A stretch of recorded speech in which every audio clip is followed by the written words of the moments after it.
Hello, everyone. Thank you so much for watching. This video here is going to be my video submission for the GDQ Express event coming up in October.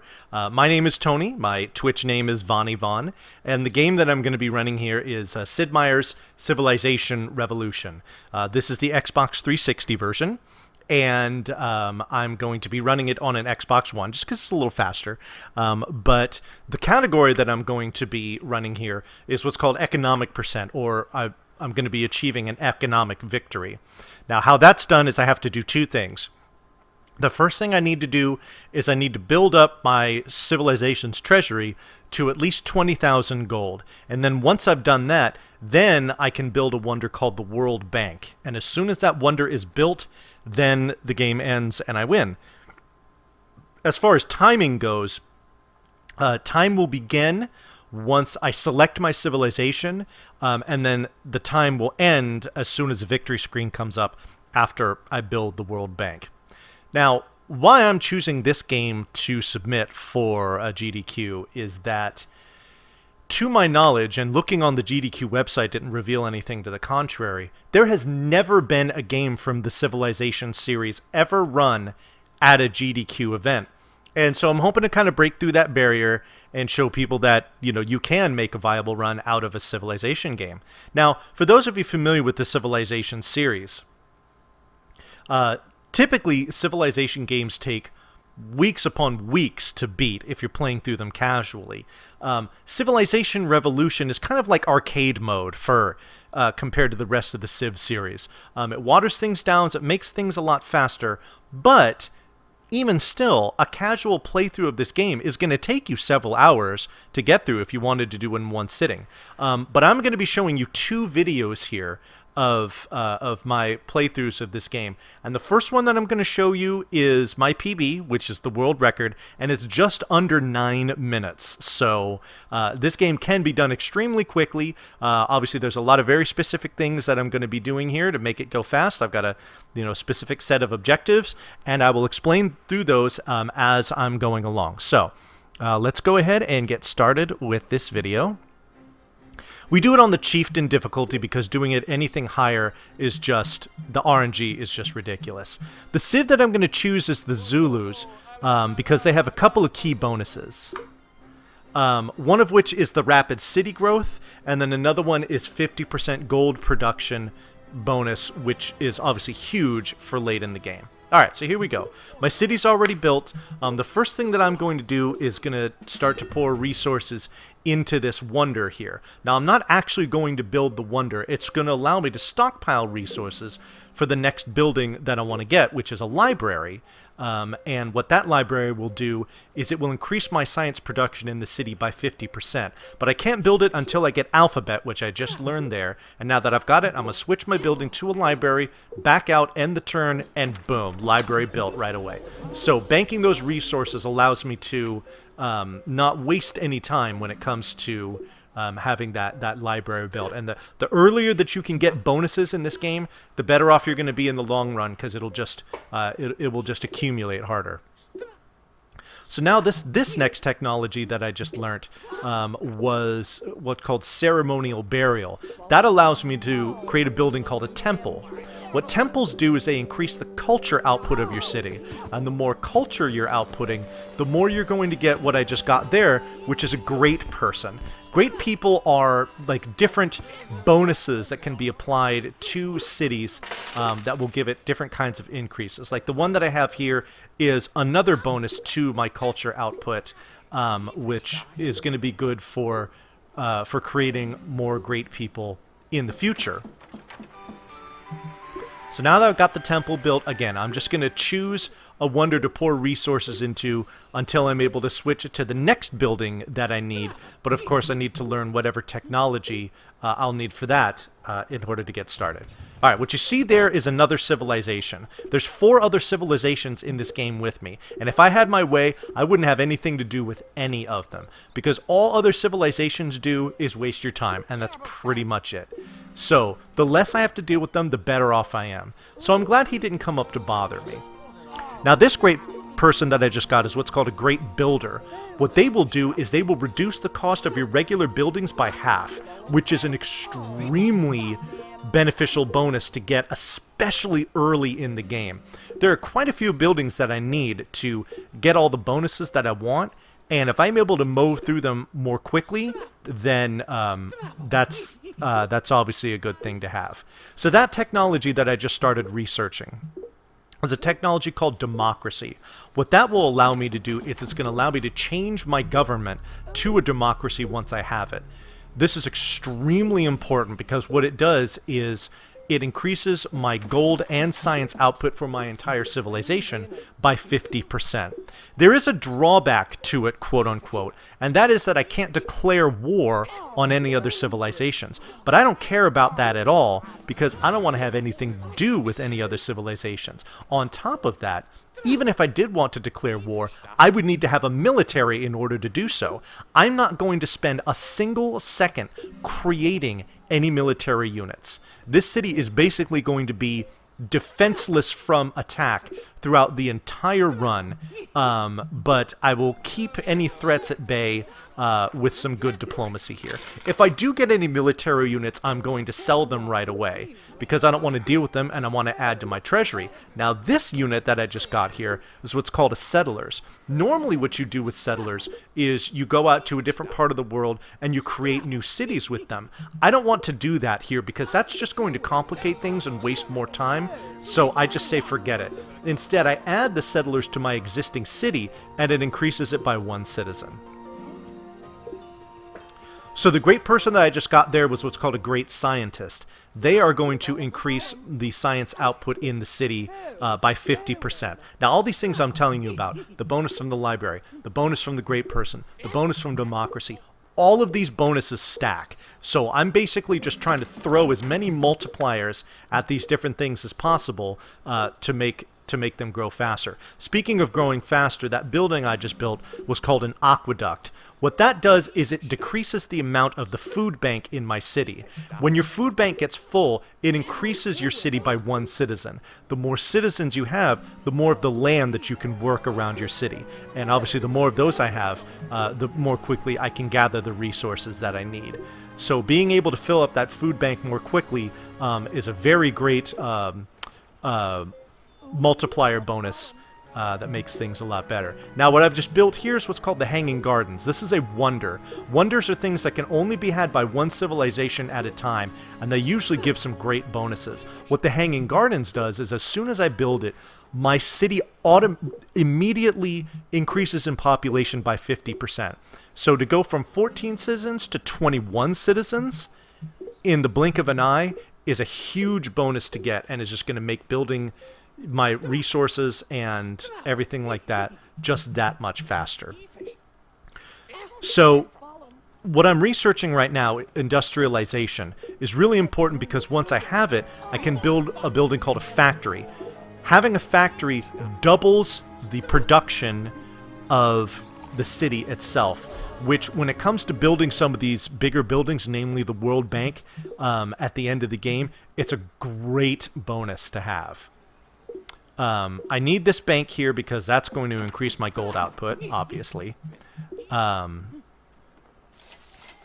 then I've actually only got a couple more technologies to go, and then I can switch over to just building as much gold as I can. So here we go. Here comes the factory. It's only going to be done in a few turns. At this point, I think I've only got one more technology I need to learn, and that's the corporation. There's a couple reasons why we do the corporation.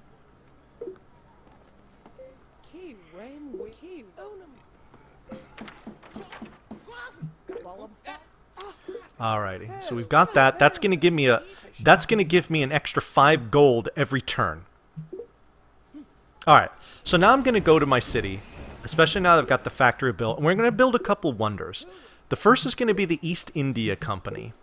Another thing I'm going to do here, and you saw that little switch up there, was I switched from those blue beakers over to the gold bars. This is an enemy civ. This is the English. They've made contact with me, and she just wants to talk to me and stuff. Enemy civs talking to you is just a waste of time. Now that I've built this East India Company, all of the squares where I'm pulling from the ocean are going to give me additional trade, which just means more gold. The next thing I'm going to build here is the trade fair. What this will do is it will give a 50% bonus to the gold output of the city that the trade fair is in. So it's just going to make building up my treasury even faster. So now that I've built the trade fair, I'm done building anything in here except for the World Bank. So I'm going to shift all of my focus entirely to just creating gold. Because again, like I said, I have to accumulate at least 20,000 gold, and then I can build the World Bank. Now the nice thing is that as soon as I get to 20,000 and start building the World Bank, if my treasury dips below 20,000%, that doesn't matter. I'll still be able to build the World Bank and win the game. It doesn't have to stay up there. So like when she's bothering me here and asking for gold, after I start to build the World Bank, I'm going to give them as much gold as possible because I don't care. It doesn't matter to me at that point.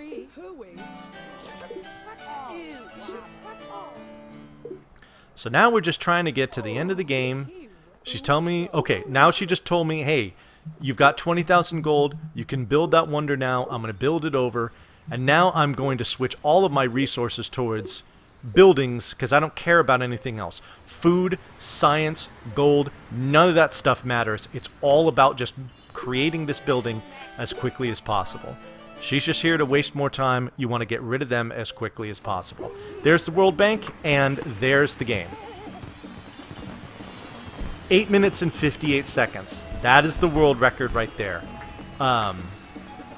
So, now, the reason why I was able to get that world record was I had excellent RNG in this run.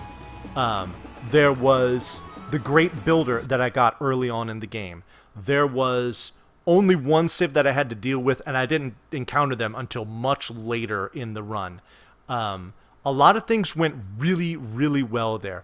The next run that I'm going to show you, things aren't going to go so well, but I think it's important to show because it's much more indicative of how runs typically go. And when it comes to this marathon, obviously I'm not going to say, oh yeah, I'll have total world record luck. I'm not that goofy. So, give me just a second to pull this up here and, oh shoot. Don't do that. Bear with me for just a second here. And I will get this. Oh my goodness. Hold on. Yep. Yep. Oh shoot, I gotta shift this over. Oh, that's lovely. Oh, stop doing that. Okay, that's fine. All right. So, let's go ahead and play this here. Oh, and let's restart our timer. All right. So, this run is going to take longer than 9 minutes, and I'll kind of break down some of the reasons why as we go along. All right, we'll start the timer again.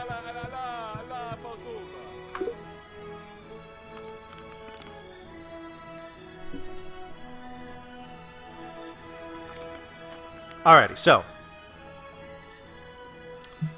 this run is going to start out the same way. I'm just going to fortify that first military unit I get and never use it again. Right there. Build up these the hammers, which is the resources for building things in your city. And then as soon as I've completed my research of alphabet, which I just told it to do there, if you blinked, you missed it. Then I'll be able to build it. Okay, we're not even 40 seconds into the run, and I've encountered the first civilization already. Oh, and look at this. We're not even 45 seconds in, and I've encountered the second one. This is extremely horrible luck, to have two civilizations already talking to me right off the bat.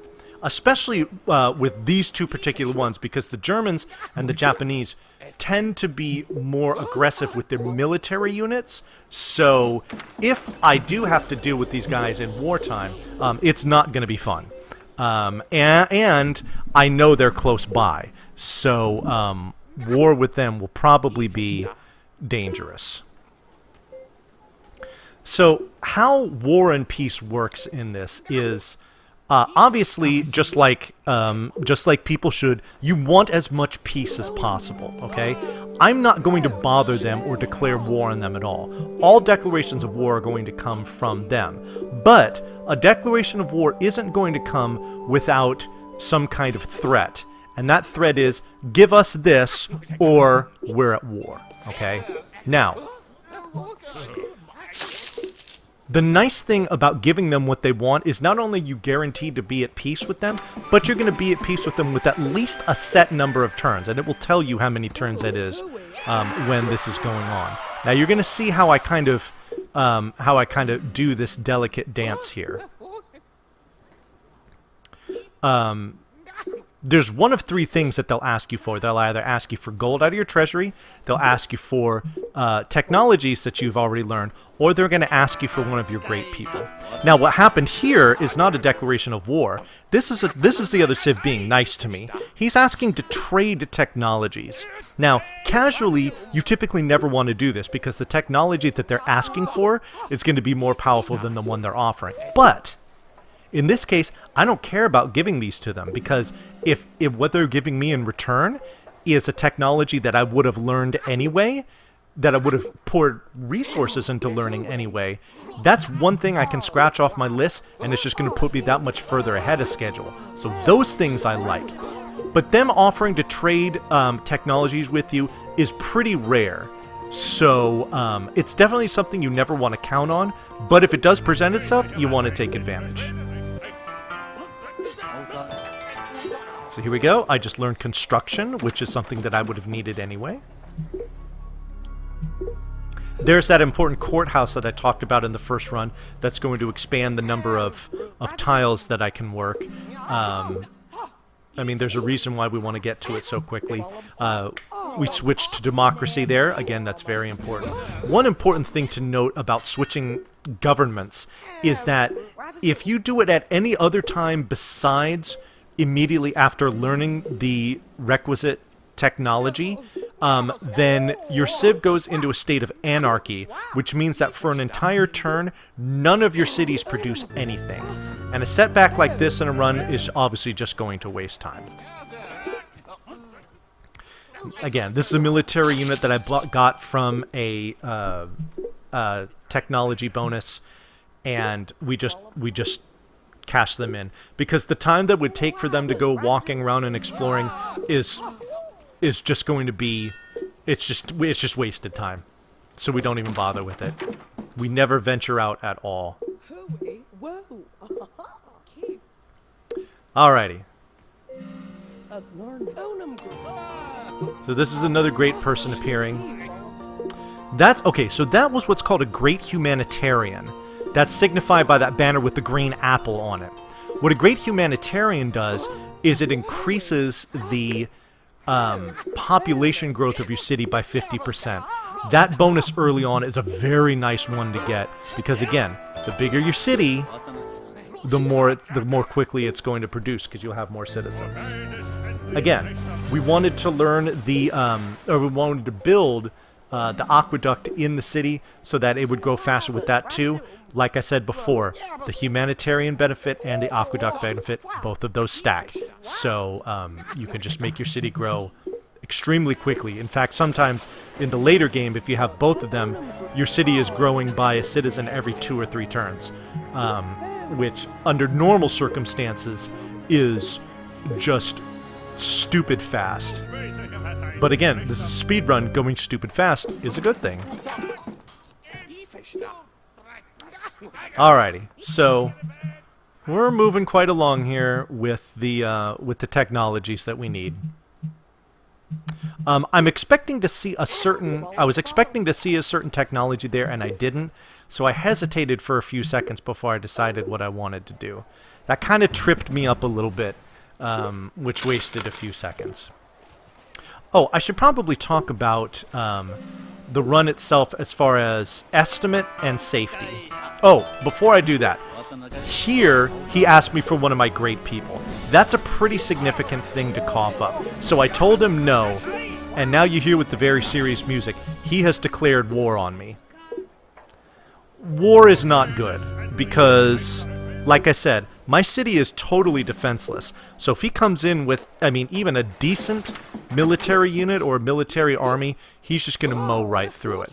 Now, when you make peace with another civilization, not only do all of their military units have to be off of your, like, blue territory there, but they cannot declare war on you, A, without talking to you first, or B, until a certain number of turns have expired based on whatever peace treaty you've signed there. So I'm still at war with Tokugawa from the Japanese, but nothing really bad is happening yet. Bismarck just keeps asking for technologies, and I'll give those to him all day long. Okay, now here comes a boat. This could be ominous. So I have to be kind of on guard now, because that boat could just offload an army that could just come walking right up to me. I've made contact now with the French, too, so this is now 3 ships. Okay, that's exactly what I'm talking about. That's an army of knights. That could be very dangerous. But as luck would have it, as soon as he's about to come attack me, he asks if we should have peace, and I'm always going to say yes to that, because peace is good, right? Anyway, as far as the estimate and the marathon safety of this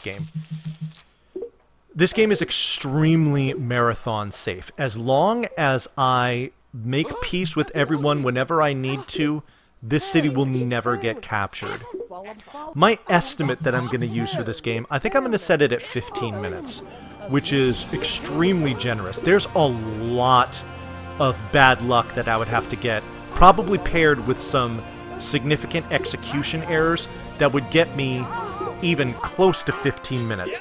The average run is usually in the 10 to 12 minute range, so I wouldn't worry at all about going over estimate if I set it at 15. 12 I think is a little ambitious. This run that we're going to look at here is going to go over 12 minutes, so I think 15 is good. I mean, 15 minutes isn't a very long run anyway, so even in the extremely rare occurrence that I would go over it, it wouldn't be more than like a minute or so. But more likely it would be a few minutes under, so that's good. So I've built the ever-important factory, and now I can get to mowing through some of these other... oh, one thing that I should mention there.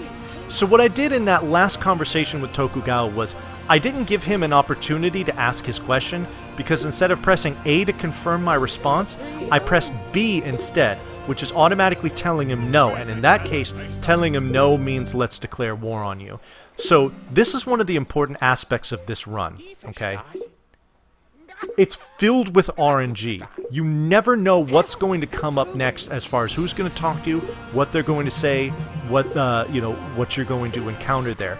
So the buttons that you press, and a lot of times the decisions that you have to make, all have to be split-second reactions. Making the wrong one can not only cost you time, but it can also put your run in danger. So staying sharp, staying focused, and making sure to pay attention to everything that comes flying at you is critical to the success of this run, which is one of the reasons that I really like it. It's not just menuing like an RPG. There's lots of different things that you have to react to. And the good thing about this game is, I wouldn't go so far as to call it a randomizer, but every run is different as far as the actual civs that you're going to be up against, where they're going to be, the layout of the land around you, what bonuses you're going to get, so on and so forth. There's so many different variable factors that go into each run.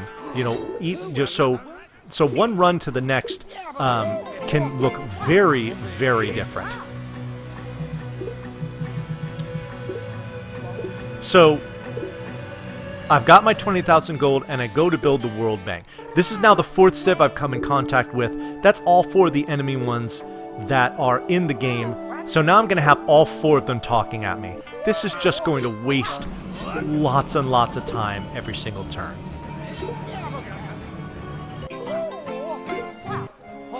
which is unfortunate. But again, this is more typical of your average run as opposed to the extremely fortunate luck that I had in the first one that I showed you. So now, these civs are just going to be declaring war on me because they know I'm so close to victory. They're not even going to give me an opportunity to make peace with them. So at this point, I got to build that bank as quickly as possible. But I go here and realize, oops, I still had everybody creating gold. I wasn't earning any resource hammers at all. And it took me about a minute to realize this. So now I've wasted that minute. These civs can come attack me at any moment. So again, this kind of speaks to how critical it is to stay focused and to pay attention to what you're doing, because a mistake like that could really be bad. Now, if worse came to worse, I could just take all the resources that I put into that world bank, create a whole ton of defensive units, and I'd be able to hold off any attackers as long as I needed to, because that city is producing as much as it is. So that would be the worst case scenario, but it almost never gets to that, and it doesn't get to that in this run here. So again, as far as the concern about, safety or would a mistake like that ruin a run, it certainly would waste a lot of time, but it wouldn't be rip run either, especially in a marathon setting. So this run here was just under 13 minutes. Again, like I said, this is more typical of what you're going to see in your average run. Okay, so so that was why I felt like it was important to demonstrate that. So that's the end of that second run. So that, I believe, is pretty much going to do it for what I wanted to talk about here and what I wanted to show you. So I thank you very much for watching and for your consideration. And I really hope that I get an opportunity to run this at, a GDQ at some point, but more specifically for this GDQ Express event that I'm submitting for. So again, thank you for your time and your consideration, and hope to see you at TwitchCon in October. Alrighty, take care.